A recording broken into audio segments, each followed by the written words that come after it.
Saya lagi mundur mobil abangku. Oke, boleh izin saya dulu. Boleh izin. Oh iya, Teh Novi, selamat malam. Sehat selalu ya Teh. Ya, makasih Penyoman. Oke. Jadi dengar penjelasan Mbak Preti ini jelas ya, yang namanya hadiah atau donasi jelas berbeda. Kalau donasi itu kan ada akad peruntukannya. Kalau hadiah itu perorangan. Jadi jelas itu dibedakan ya, itu poin pertama. Terus poin kedua, ini saya jelaskan lagi dan lagi terkait donasi terkumpul ini. 50 juta ke kakaknya Mas Agus, yaitu atas nama Mbak Ida.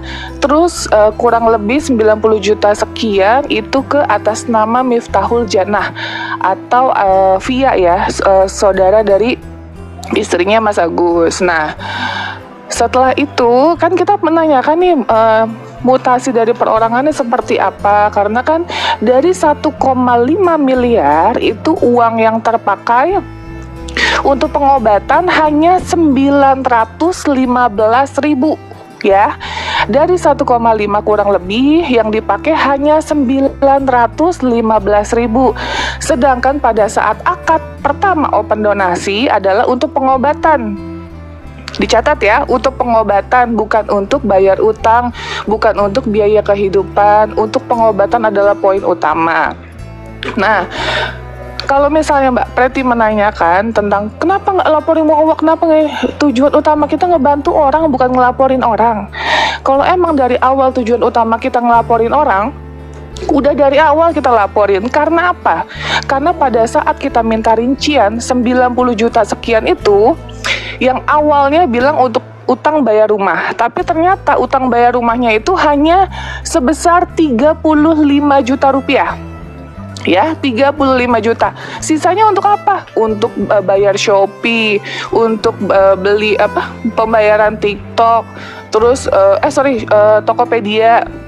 Terus ada cicilan motor, ada 10 juta ke siapa, 20 juta ke siapa. Yang jelas di kayak penagihan itu emang bilang 95 juta sekian, tapi ternyata 95 juta sekian itu sudah dipotong bunga, hanya pokok, jadi intinya cuma 35 juta. Apakah itu disebut dengan kejujuran? Ya, nah kalau mungkin Mbak Preti yang terhormat ini menonton pada saat di iNews kan ya nonton lah, kau buta ya aku di sini. Ya, bukan nonton di iNews yang terkait kalau sakit itu kalau sakit nggak usah kau paksain kali Tiwi kesini. Kalau sakit itu kau berobat sana, perlu donasi. Yang terkait nggak perlu Mbak, nggak apa-apa, alhamdulillah sih masih ada uang kok gitu. Nah, yang terkait yang di iNews itu kan ada statement tuh, diwawancara keluarganya, ada Mas Agusnya juga. Terus itu Mbak Miftahul Jannah itu yang pakai hijab, yang cadar. Nah, itu dia tuh. Dia bilang ini Mas Agus memberikan ucapan terima kasih. Mohon maaf kalau untuk saya, ya misalnya saya mau bantu orang. Ucapan terima kasih saya dikasih uang. Mana ada ucapan terima kasih, belum sembuh, belum habis uangnya udah ucapan. Kalau dia udah berobat udah selesai baru dikasih uangnya ucapan terima kasih. Mbak, ini kan belum. Kenapa ada ucapan terima kasih? Jangan ngada-ngada Kowi. Mbak cek aja deh, Mbak cek di iNews ya, yang si Mas AB itu. Satu-satu ngomongnya. Nah, Mas AB itu satu-satu kalau ngomong. Lah kan Mbak yang ngomong, ini kan saya lagi ngomong. Tunggu dulu lah, Mbak Preti sebentar, tahan dulu, nanti ada bagiannya ngomong. Ayo, Teh Novi, silakan lanjut Teh. Iya, pas yang waktu di iNews itu, pas Mas AB datang ke rumahnya Mas Agus, itu kan ditanyakan, benar transfer ke rekening Wawa, terus Wawa jawab, enggak, ke anak saya. Nah, Mbak Miftahul Jannah atau Mbak Via itu ya bilang iya, itu intinya dia bilang ucapan terima kasih. Kok aku bingung di situ ucapan terima kasih gimana konteksnya gitu. Saya aja tidak pernah berharapkan ucapan terima kasih berupa uang. Saya melihat dia berobat dan banyak bantuan dari seluruh masyarakat Indonesia aja, saya udah seneng gitu. Jadi kayak agak kaget juga pada saat mendengar statement seperti itu. Jangankan kau, aku aja dengar dari mulutmu aja kaget ini. Sabar dulu dong Mbak Preti. Sabar dulu Preti. Nanti kan kamu dikasih kesempatan. Tolong sabar. Jadi seperti itu poinnya. Kalau emang dari awal nih saya mau laporin ya, ya mungkin dari awal gitu kita nggak ada niat kok, kita hanya mau ini diselesaikan dengan baik-baik sesuai dengan podcast yang Bang Densu terakhir itu udah baik kok, kondisi udah baik banget, kita ketawa-tawa setelah podcast, kita salam-salaman gitu, terus nggak ada masalah sama sekali. Bahkan kalau misalnya dibilang kita tuh ngobrol bareng setelah podcast itu gitu. Jadi sama sekali saya pada saat diduga ini ada dugaan penyalahgunaan donasi, nggak ada niat untuk melaporkan seperti itu. Tapi jujur kita kan mau minta dong pertanggungjawabannya seperti apa. Misalnya kan awalnya bilang kan si Wawanya itu bilang saya mau ngasih sertifikat rumah katanya untuk jadi jaminan, saya mau nyicil, katanya kan awalnya seperti itu, ada statement ya. Tapi ternyata kan tidak terjadi, tidak terrealisasi, malah ujung-ujungnya saya dilaporkan. Itu yang saya ceritakan kebenarannya, ini bisa saya pertanggungjawabkan. Mutasi rekening dari semua pihak saya pegang, itu mereka yang memberikan ya secara sukarela. Seperti itu sih penjelasan saya. Jadi kalau misalnya dibilang terkait hadiah sama donasi itu jelas berbeda. Kalau hadiah itu mah hak saya mau ngasih ibu saya, mau ngasih bapak saya, ngasih adik saya, itu adalah hak personal.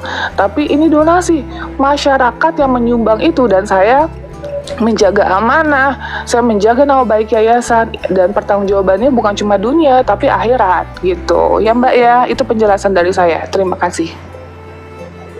Oke, Kak Sil, udah bisa dibuka mikrofonnya atau mau ditanggapi langsung Preti? Sekarang gini sih, aku bertanyakan kepada Nopi. Tiwi ya, seharusnya kau tuh tahu akan ada dua resiko yang akan dialami oleh keluarganya Agus dan Agus.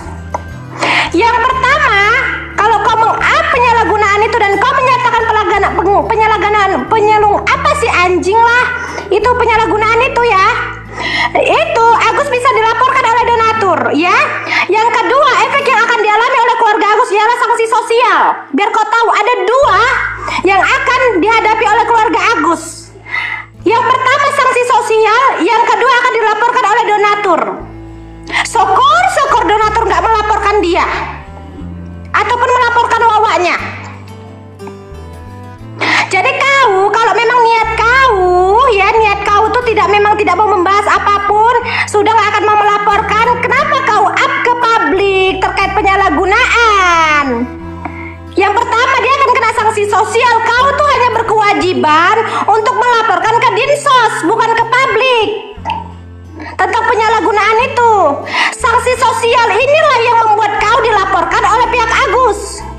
Karena kau mempubliknya ke sosial media, mereka mendapat sanksi sosial.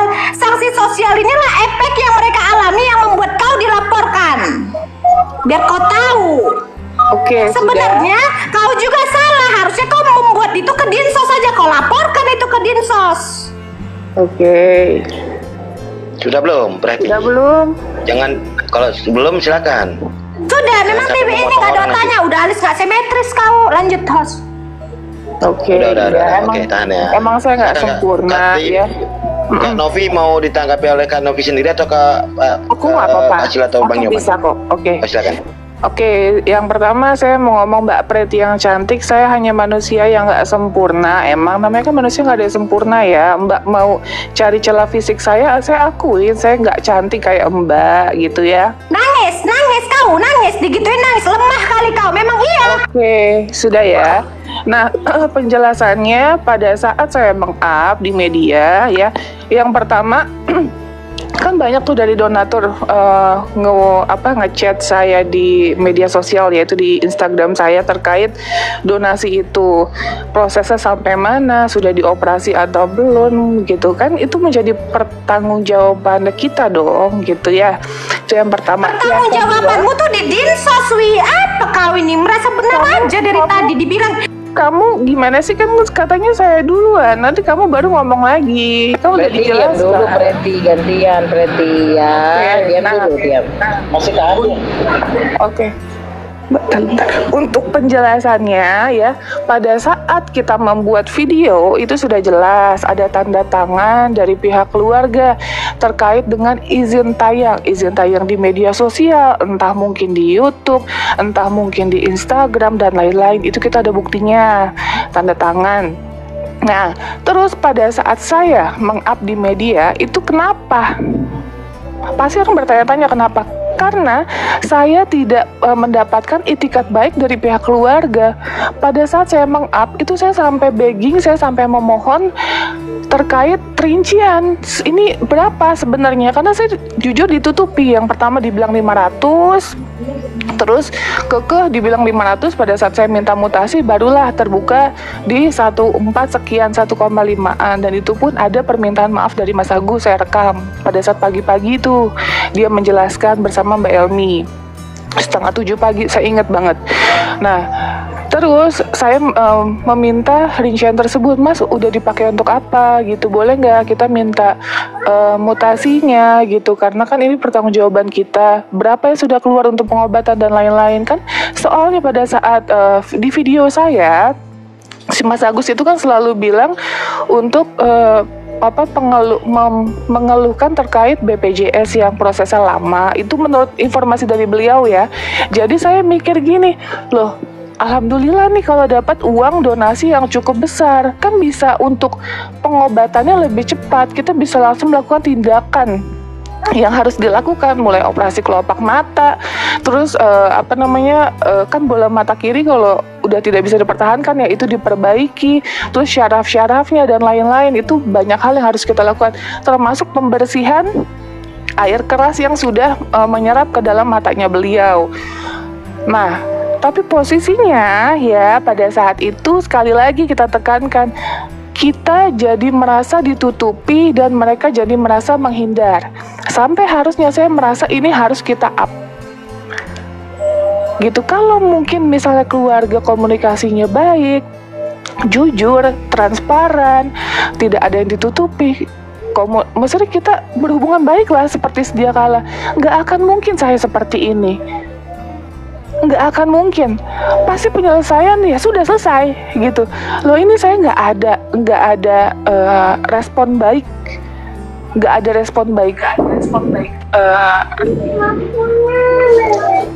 seperti tolonglah, kalau si Tiwi lagi bicara Pak Sukarman, Bapak itu udah tua loh Pak. Bapak jangan main TikTok tidur ngambil air uduk sana Pak Sukarman. Turunkan Pak Sukarman, emosiku naik nanti kalau Pak Sukarman naik.